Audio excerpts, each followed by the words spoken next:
ಮೊದಲು ನಾನು ಈ ಸಂದರ್ಭದಲ್ಲಿ ಈ ಚುನಾವಣೆ ಗೆಲುವಿಗೆ ಒಂದು ಗ್ಯಾರಂಟಿ ಕಾರಣ, ಸಿದ್ದರಾಮಯ್ಯನವರ ನಾಯಕತ್ವ ಕಾರಣ. ಮೂರನೇದು ನಮ್ಮ ರಾಜ್ಯದ ಕಾರ್ಯಕರ್ತರು ಮತ್ತು ನಮ್ಮ ಶಾಸಕರು.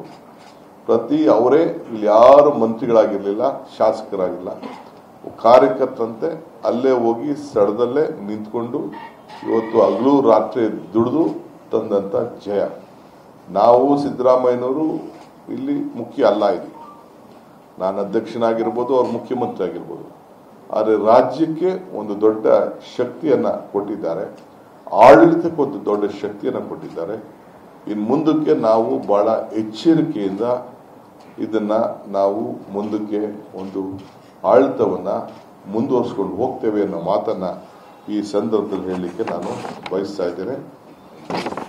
ಸೊ ಇದಕ್ಕೆ ಮಾಧ್ಯಮ ಸ್ನೇಹಿತರು ಕೂಡ, ನೀವು ಕೂಡ ವಿವಿಧ ರೀತಿಯಲ್ಲಿ ವಿಶ್ಲೇಷಣೆ ಮಾಡಿದ್ದೀರಿ. ಒಂದು ಒಂದು ಒಂದು ಅಂತ ಕೂಡ ಬರೆದಿದ್ದೀರಿ, ಮುಖಭಂಗ ಅಂತ ಬರೆದಿದ್ದೀರಿ, ಏನಂತ ತಮಗೆ ಇಳಿಸಿದ್ದ ತೋಚಿಕೆ ಮೇಲೆ ಹೇಳಿದ್ದೀರಿ. ಕೆಲವು ಮಾಧ್ಯಮ ಸ್ನೇಹಿತರುಗಳು ಏನೇನು ಹೇಳಿದ್ರು ಅಂತ ನಾನು, ಯಾಕೆಂದ್ರೆ ಪಾಪ ಯಾರೋ ಒಬ್ಬರಿಬ್ರು ಮಾತಾಡಿದ್ರು, ನಾನು ಟಿವಿಲಿ ಗಮನಿಸಿದ್ದೆ. ಅದನ್ನೆಲ್ಲ ನಾನು ನೆನಪು ಮಾಡಿಸ್ಕೊಳಕ್ ಹೋಗುದಿಲ್ಲ. ಸೊ ಉತ್ತರನೇ ಅದಕ್ಕೆ ಸಾಕ್ಷಿ, ನಂಬರ್ಗಳೇ ಸಾಕ್ಷಿ. ಇದಕ್ಕೆ ನಿಮಗೂ ಕೂಡ ಈ ಸಂದರ್ಭದಲ್ಲಿ ತಾವು ಕೂಡ ನಮ್ಮ ಅಭಿವೃದ್ಧಿಗೋಸ್ಕರ ತಾವು ಸಹಕಾರ ಕೊಡಬೇಕು ಅಂತೇಳಿ ತಮ್ಮಲ್ಲೂ ಕೂಡ ನಾನು ಮನವಿಯನ್ನು ನಾನು ಮಾಡ್ತೇನೆ.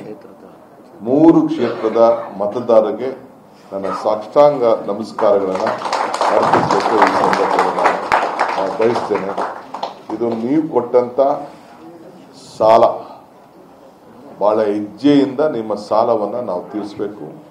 ರಾಜ್ಯಕ್ಕೆ ಕೊಟ್ಟಂತ ಒಂದು ಸಂದೇಶ, ಬಹಳ ಜವಾಬ್ದಾರಿಯಾಗಿ ನಾವು ಆಡಳಿತವನ್ನು ಕೊಡಬೇಕು ಅನ್ನೋದನ್ನ ತಾವು ಮನವರಿಕೆಯನ್ನ ಮಾಡಿಕೊಟ್ಟಿದ್ದೀರಿ. ಸೊ 3 ಕ್ಷೇತ್ರದ ಮತದಾರರ ಪಾದಗಳಿಗೆ ನನ್ನ ಸಾಷ್ಟಾಂಗ ನಮಸ್ಕಾರಗಳನ್ನು ಅರ್ಪಿಸಲಿಕ್ಕೆ ನಾನು ಬಯಸ್ತಾ ಇದ್ದೀನಿ.